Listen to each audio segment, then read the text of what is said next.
that doesn't give a good user experience. Charging infrastructure has to ramp up pretty rapidly. I think there is hope.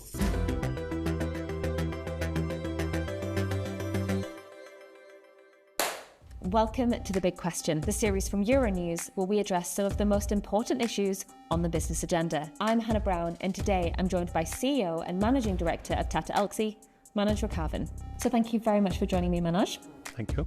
First of all, for those in our audience who might not know precisely what Tata Elxsi do, can you just explain, please? But Tata Elxsi is focused on product design and engineering space. We focus on three verticals. Automotive is the largest vertical for us. We also do work in the media and telecom, as well as the healthcare and life sciences space. So a lot of the work that we do are, cutting edge, next generation, product development and maintaining the existing products and, value add and so on. So that's the business that we do. So as you said there, Tata Elxsi does a lot of design and technology innovation within the automotive industry. Right now, there's a big push towards EVs in Europe. But in your opinion, what are the key barriers to increased adoption here in Europe? One is the cost. Most EVs today retail at about 40 to 50,000 euros. For mass adoption of EVs, the price comes down to around 25,000 euros. I think you will see a lot more adoption, right? Number two is the availability of charging infrastructure. Of course, charging at the home infrastructure is already available.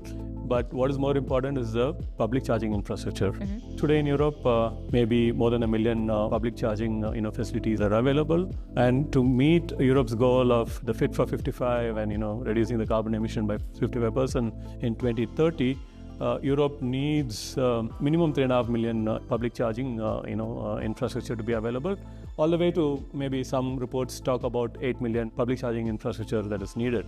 However, the challenge is not just about the number of public charging infrastructure. Challenge is also about the number of fast chargers that are available, because people would not like to spend more than 10 minutes or 15 minutes charging their cars. And so unless you have the fast chargers that are available, the experience for the driver and the passengers is not going to be great. So I think today about 13.5% of these chargers are fast chargers. However, to reach the goals of 2030, maybe at least 60-70% of these chargers have to be fast chargers. Most of these public chargers are concentrated in three major countries: Netherlands, Germany, and France. However, for EV uptake to go up significantly, there has to be an equitable distribution of these public chargers in other countries as well, especially where people need to use it, along the highways, in rural areas. So a lot of the infrastructure is built in the cities and so on.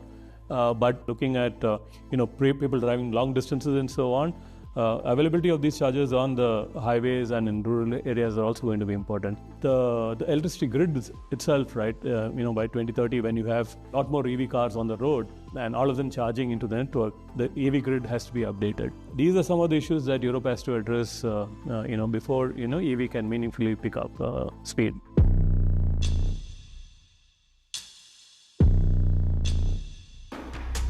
So in 2024, according to the International Energy Agency, their data said that across the EU, on average, there was around one charger for every 13 EVs. But that was a decrease of about 10% on 2023 ratios, which means that EV ownership is growing, but we're not matching that with infrastructure growth, right?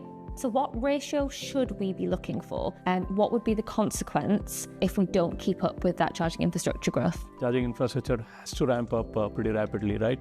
So we are looking at between 1:2 or 1:3 sort of a ratios, right? So it's a far higher ratio as compared to 1:12 or 1:13 today that you have. That is definitely going to be critical, because as you have more EVs on the road, and especially during either peak hours or during holiday season, when everybody is on the road and the chargers are clogged, that doesn't give a good user experience. People will soon start missing their ICE engine. So I think unless the charging infrastructure keeps up, it'll be difficult for the EV industry to sustain the growth. So it's very, very critical at this point.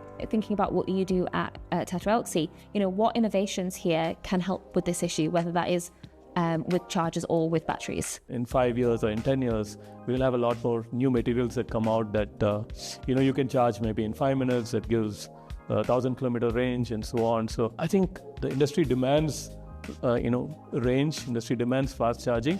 And I'm sure that all of that will come out in no time. And the range anxiety, I would say, would be a thing of the past, right? I mean, today, if you see some of the technologies that are there in China and so on, there are some OEMs that are talking of, battery swapping. You don't need to wait for you to charge 15 minutes or half an hour and so on. You drive in to a battery swapping center, they remove the battery and give you a fresh, fully charged battery all in under 5 minutes. Of course, when you talk of battery, it is lithium and NMC, and all of these are either rare earth, and the supply is available only in certain parts of the world. And today, if you look at it, only a few countries have monopolized the entire lithium and lithium ore and so on, right? Including manufacturing of all these batteries, also limited to a few countries in the world. So that puts a lot of supply chain risks as well. I think the best case situation for Mother Earth is that we have some alternate material that is available in abundance, right? Maybe silica, maybe sand, maybe sodium, and so on. There are a lot of research that is happening. In which case, then we really don't need to do all this mining for lithium and the other rare earth, heavy metals, and so on. So actually, all of these design innovations that we've discussed could all be massive game changers in the evolution of EV adoption. But what will all of these things do to the price? Yeah. EVs are definitely not cheap. I think the major component of, if you look at an EV from a price perspective is the batteries. So a lot of focus has been on industry to bring down the price of the batteries. I think we have succeeded in really bringing down the price of the batteries over the last 5 years or last 10 years. Has been significant. I mean, by a factor of 2 or 3, the price have come down, right?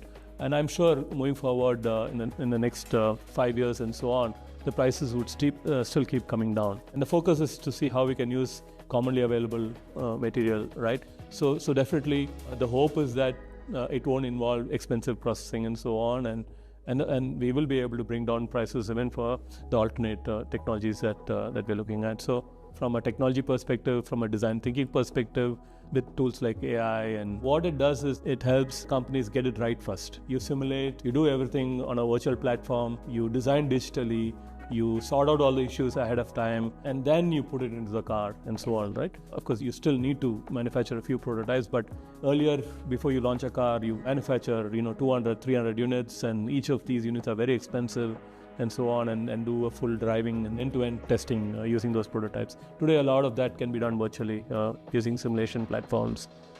So yes, I think technology that is available, moving forward will really help, I would say, bring down the price even further. So I think there is hope.